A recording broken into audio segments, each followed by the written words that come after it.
Uganda ఇప్పుడు ప్రజల చేత ఎన్నికైన ప్రభుత్వాలని పక్కన పెట్టి సైనిక పాలకులు వస్తే ఎలాంటి విచిత్రమైన పరిస్థితులు చేస్తారంటే గతంలో వినలేదు. మన చరిత్రలో చూసినటువంటిది ఏంటంటే ఒక రాజు ఇంకొక రాజ్యం మీదకి దండయాత్ర చేస్తే ఆ రాణిని కబ్జా చేసుకోవడం, లేకపోతే అక్కడున్న మహిళలను ఎత్తుకొచ్చి తన సైనికులకి ఇచ్చి అప్పగించడం బహుమతిగా. ఈవెన్ మొన్న ఆఫ్ఘనిస్తాన్లో కూడా తాలిబాన్ల రాజ్యం ప్రారంభమయ్యాక అక్కడ ఉన్నటువంటి ప్రతి కుటుంబం నుంచి 15 ఏళ్ల 14 రజస్వలైన అమ్మాయి ఎవరో ఒకళ్ళని ముజాహిదీన్కి ఇచ్చి పెళ్లి చేయాలి అన్నటువంటి ఇది చేసుకొచ్చారు. ఇప్పుడు ఉగాండా మిలిటరీ చీఫ్ తాజాగా ఒక పక్కనేమో ఇజ్రాయెల్కి 1,00,000 మంది సైన్యాన్ని పంపిస్తానని ప్రకటించాడు.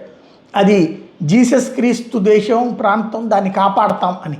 అది ఒక ఎత్తు. రెండో పాయింట్ ఏంటయ్యా అంటే టర్కీ వాళ్ళు మాకు డబ్బులు చెల్లించాలి, మేము ఇస్లామిక్ సామ్రాజ్యాన్ని కాపాడుతున్నందుకు టర్కీ వాళ్ళు మాకు డబ్బులు చెల్లించాలి, ఎందుకంటే టర్కీ చీఫ్ ఖలీఫా అని అనుకుంటుంటాడు కాబట్టి.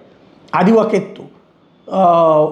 దాంతోపాటు అంటే ఉగాండాలో ఉన్నటువంటి ముస్లిములని కాపాడుతున్నందుకు వాళ్ళని ఏమీ చేయకుండా వదిలేస్తున్నందుకు అనమాట వీడు చెప్తున్నది.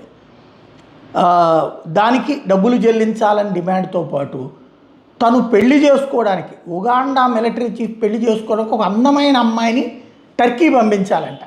టర్కీ వాళ్ళు పంపించాలట ఒక అందమైన అమ్మాయిని ఈ ఉగాండా మిలిటరీ చీఫ్కి. గత కాలపు రాజరికపు పోకడలు కొన్నిటి విన్నాం, కానీ ఇప్పుడు నిజ జీవితంలో చూస్తున్నాం విచిత్రమైనటువంటి పరిణామాలు.